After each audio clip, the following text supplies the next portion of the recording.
What would Jesus do? What would Jesus do? That is often something people are thinking when they come to episodes like the fall of Jericho. When we read things like, and they devoted all in the city to destruction, and they burnt it with fire.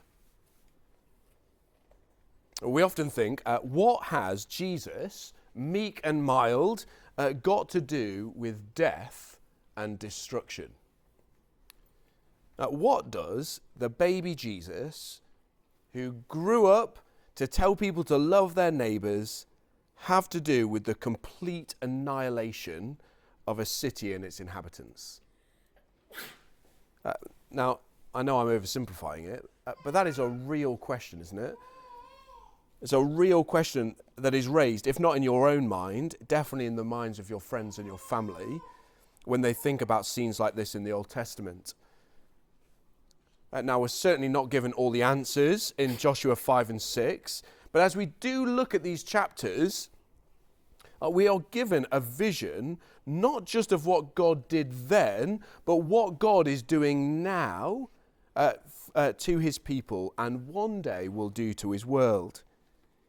You see, what God is doing in these chapters is he is reclaiming a people for himself, and he is giving us a picture of remaking the world.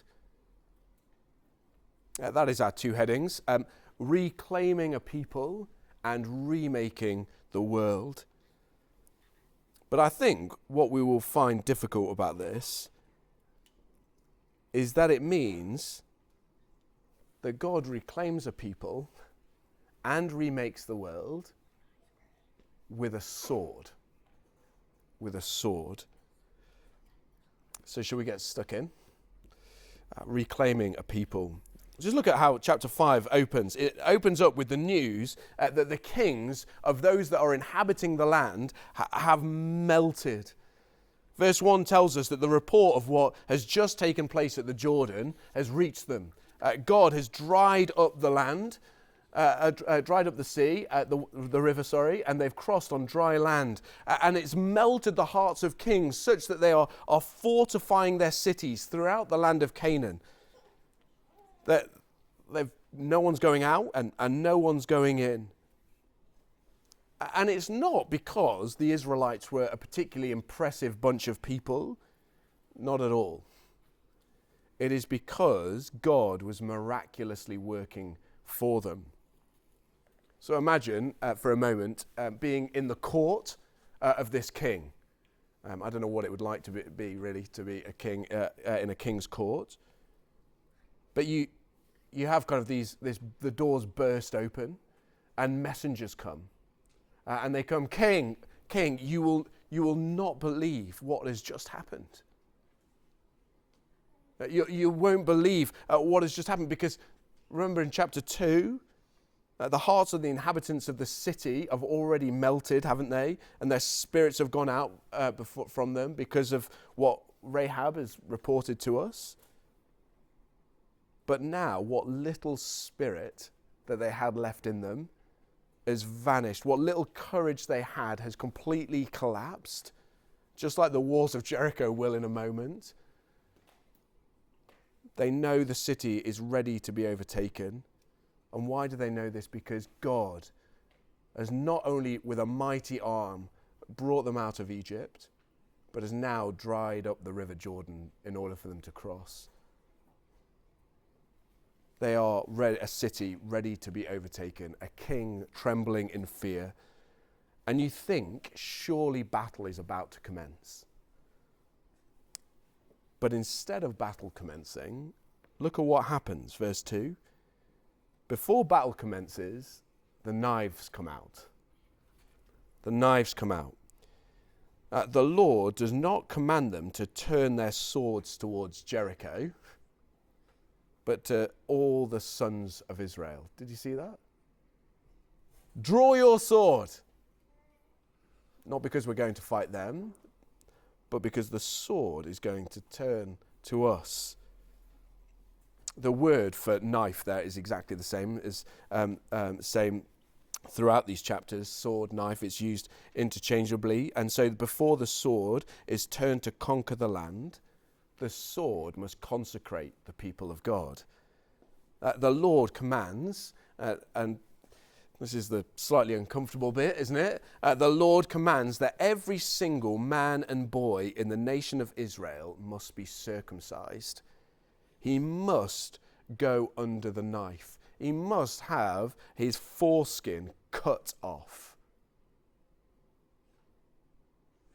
Now, this is not a new command, but a command given 400 years prior to Abraham, when God promised that his descendants would inherit the land of Canaan.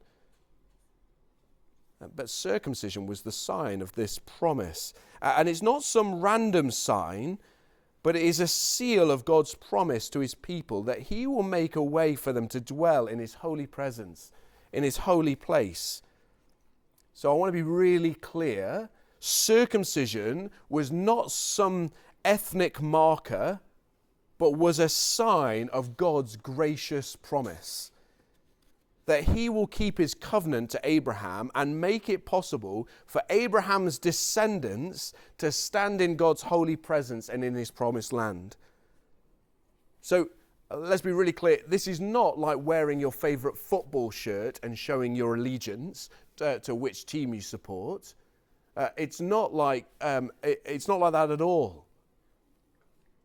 No, it's more like an engagement ring that shows the world a promise that has been made to another, that they will be together and that they will do all that is required to make that possible. So just look down at verse 4 for a moment, because God gives the reason that the nation need to be circumcised again. Just look at verse 4. He says, he says that the whole thing, the flint knives need to come out, and it needs to happen a second time. And the whole reason is because God had delivered people from Egypt, but all that nation that had been circumcised had died, and a new generation had raised up, and they needed to have this sign of God's promise. God is keeping his promise despite their rebellion. Did you notice that? God swore in verse 6 and in verse 7 that they would not enter the land because of their disobedience. And yet God is keeping the promise he made to Abraham and says, I want you to be, everybody to know that, so you're going to be recircumcised as a nation. The sign itself bears so much significance, but the sign gets even more significance by what happens next. So it's a sign of God keeping his promise, but then look at what happens. The whole nation is circumcised. They've passed through the Jordan, and they're standing ready to go and conquer. And then verse 13. This has got to be one of the most incredible moments in the whole Bible. Verse 13. We meet the commander of the armies of the Lord and his presence. And what he is holding sheds light, doesn't it, on all that is taking place. Just look at verse 13 with me again. When Joshua went to Jericho, he lifted his eyes, and behold, a man was standing before him. And what has he got in his hand? A drawn sword. He's standing there with a drawn sword in his hand, the commander of the armies of the Lord. And, well, at first glance, he seems like nothing but an ordinary man, doesn't he? That's how he's reported. But Joshua lifts his eyes and sees not only that he's got a sword, but he seems quite scary. He looks up and starts to tremble. He looks up at this man and he falls down and worships him. And then in the following verses, they tell us that the man in the midst of God's people is no mere man. Look at what he says. Joshua asks him, are you for our adversaries? That's a funny question, isn't it? There's a great warrior stood before him. He says, are you on our side? That's the first question you would ask, isn't it? And what's his answer? Are you on our side? No. He's not a mascot for man's armies. No, but he continues. I am the commander of the armies of the Lord, and now I have come. And that is the moment that Joshua falls down. This is no mere man. It's not even an angel, but it is the Lord. No one is worthy of worship but the Lord. Every time someone falls down and worships an angel in the Bible, they're told to stop it and get up. But he doesn't say that here, does he? He worships him. Here is a picture of the pre-incarnate Son of God standing before Joshua. The one who Joshua is pointing towards is stood right in front of him with a drawn sword ready to fight his battle, not to join Joshua's side. He is worshipping the Lord. And just like when Moses was in the presence of the Lord at the burning bush, Joshua here is told to take off his sandals because the place he is standing is holy ground. Holy ground. Why? Not because it's some special place, but because God is present. God's purifying presence is there before him. The Holy One of Israel, the Lord who burns with pure goodness, stands before Joshua, and he stands with a drawn sword. Let's be really clear about that. His sword is not in its hilt. Like if you're just walking around, you'd keep it, at your side, wouldn't you? No, the Lord stands with his sword drawn. That can only mean it's ready to fall, right? He stands with his sword drawn, ready to cut through all who stand before him in judgment, to remove all the shadows from the morning of his reign, to remove all the wickedness in this land so that his reign of justice might be seen, to remove all evil from his presence that is perfectly good. And what is amazing is that Joshua stood before this drawn sword, falls down in worship rather than having his heart melt in fear. Isn't that interesting? So all the inhabitants of the land, their hearts have melted at the knowledge that the Lord is miraculously going forward in judgment and is going to conquer the land. But Joshua doesn't. He doesn't melt. He worships. And you should be thinking, why? And the answer is that he already bears the sign that the sword has fallen on him. He has been circumcised. He does not need to fear the sword of the Lord cutting him down despite his unworthiness, because Joshua already bears the sign that someone else will be cut off for him. Someone else will suffer the sword so that he can stand in the promised land. I do not think it's a coincidence that we are at the entrance of the promised land, the place where God's presence will dwell, and that we have the Lord guarding it with a sword. This scene, along with Exodus 3, at the burning presence of God before Moses, doesn't it just draw your mind immediately back to Genesis 3? Where the way into God's presence, his holy place, is guarded with a flaming sword. The holy presence of the burning bush and the commander of the armies of the Lord with his sword drawn. Here is the one guarding the way into God's holy presence. How can we make it in? Well, the answer is only if the sword falls on someone else for you. The only way you can make it into God's presence if the sword falls on someone else. They had the sign of circumcision, but we have the one who was circumcised on the cross for us. The sign was a promise that a seed, a son would come. And we have Jesus, the Son of God, who, as we heard from Colossians before, was circumcised on the cross, cut off for us, so that we can boldly draw near into God's presence once again. Circumcision was that great sign that he would keep his promise. And the way he does it is by his judgment, his sword falling on a substitute. Brothers and sisters, The sword will fall. And the question is, are you trusting the sword to fall on someone else for you?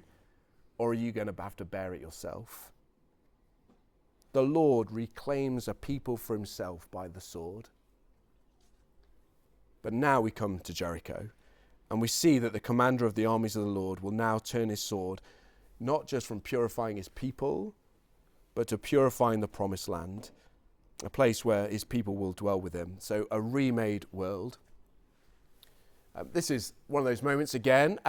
It's a Bible story that lots of people still know, even though kind of being biblically literate is not really a thing anymore in the UK. But this is a story people know. And the sense of what we have here is kind of set, verse 1 of chapter 6, that we're reminded, like we were at the beginning of chapter 5, that the people of Canaan are afraid. And no one is going in, no one is coming out, the city is shut up. And we need to understand that this is the greatest city in the land of Canaan. So in the same way, think David and Goliath. David going before the greatest warrior. Here is Israel going against the greatest city, known for its majesty, its fortification, its centrality for trade, it being militarily well guarded. It is an impenetrable fortress. But the Lord assures Joshua, verse 2 of chapter 6, that Jericho has been given into his hand. The sword will come. But the arrangements for battle are a little off, aren't they? Instead of this kind of strategic formation, just like crossing the water, the men of Israel are not given an attack formation, but a parade formation. So the parade, it's there laid out, verses 8 and 9. God's people are to parade around the city, and the front and the back, you have armed men, soldiers with swords ready, and yet they are not going to get to use these swords. Then you have from them the kind of priests, specifically 7 priests carrying 7 horns, huge trumpets made of ram's horns. They're not kind of the silver trumpets used to summon the people to worship. No, these are the trumpets described in Leviticus, which are used to announce the year of Jubilee throughout the land, to announce that the presence of God's kingdom would bring liberty for captives. We'll come to that more in a moment.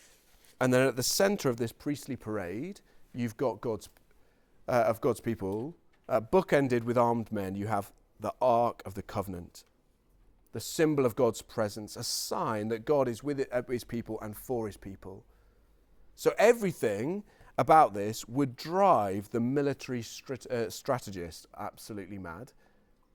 Swords stay firmly sheathed.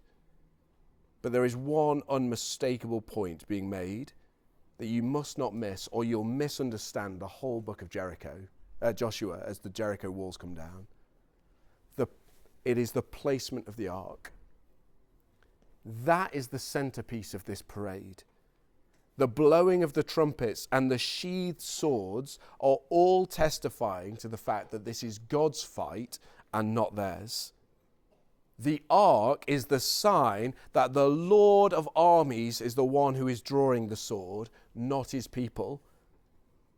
Now, I'm sure there are some tangential applications about not doing things in our own strength and trusting the Lord to do great things despite our circumstances.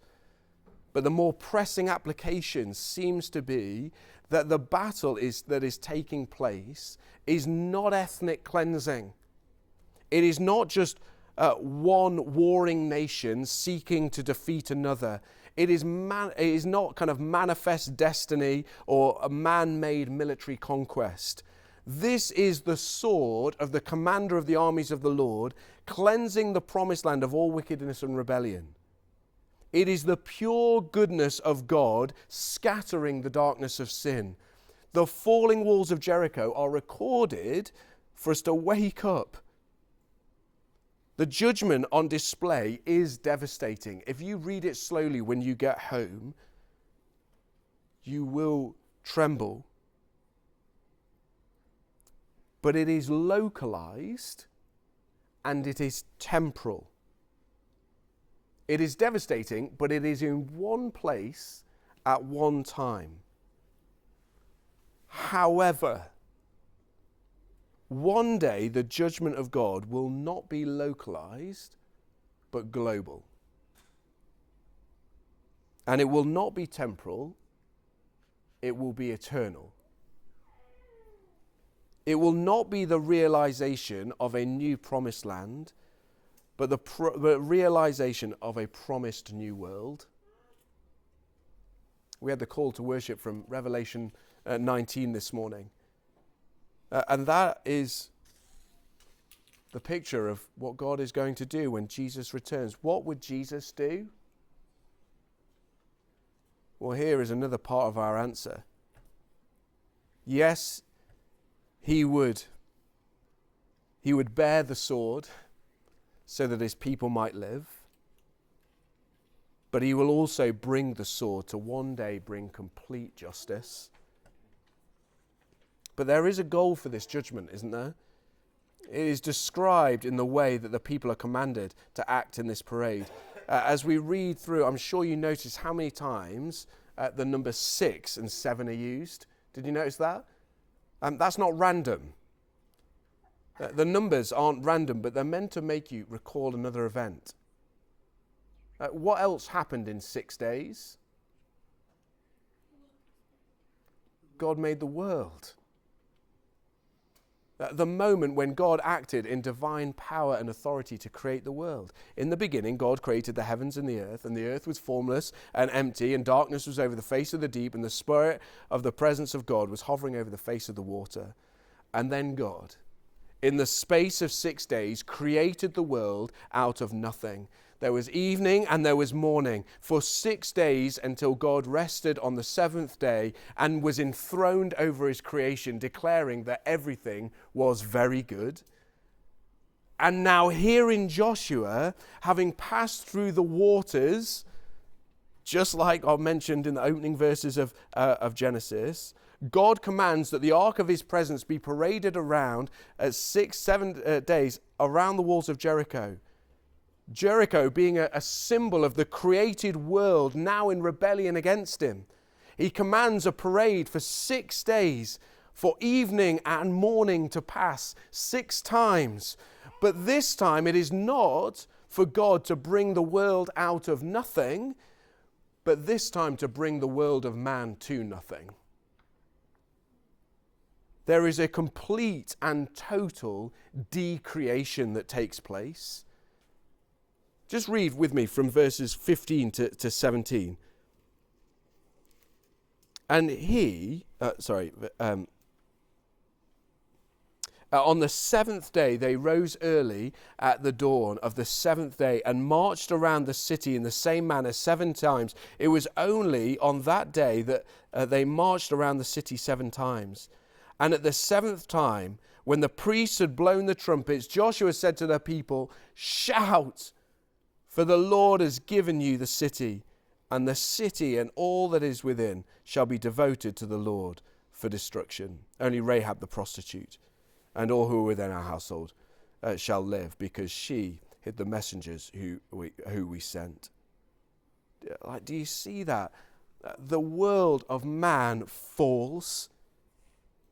But this description of decreation is also the moment when the trumpet sounds and the recreation of the new world begins. For in order for the world that we all want to be realized, the old world needs to come tumbling down. We long for a world remade. That is what all creation is groaning for. We await what God has promised. We long for the world with no more pain, no more tears, no more lying, no more breaking of the 10 Commandments. But the way that God will bring this about is by cutting down all that produces those things. All sin, all wickedness, all evil. God's sword is the means by which he remakes the world and rids it of evil. But I do want to close by just thinking about the trumpets. What would Jesus do? Well, Jesus would be the Son who is circumcised for us, cut off. He would have the sword fall on him so that you need not fear the sword. What would Jesus do? Well, he'd rid the world of evil so that God's perfect presence can be known and enjoyed. But just think about these trumpets. I mentioned them earlier.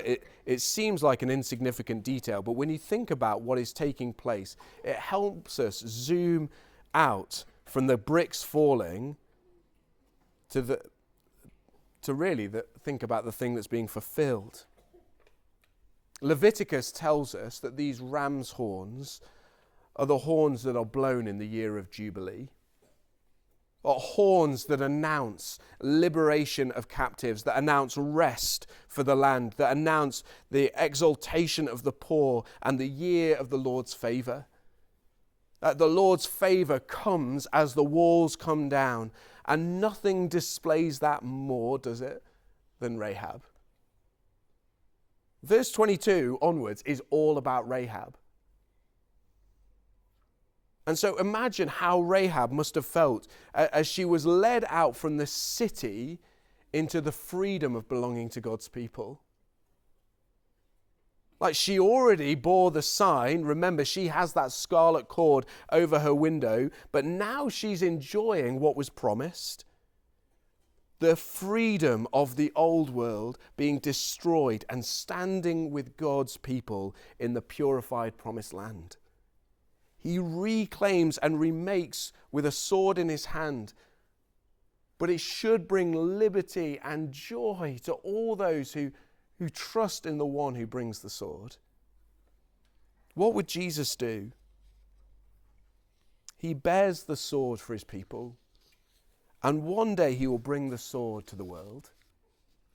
But it is only so the untold blessings of knowing and enjoying God in his perfect presence forever can come to a people who do not deserve it.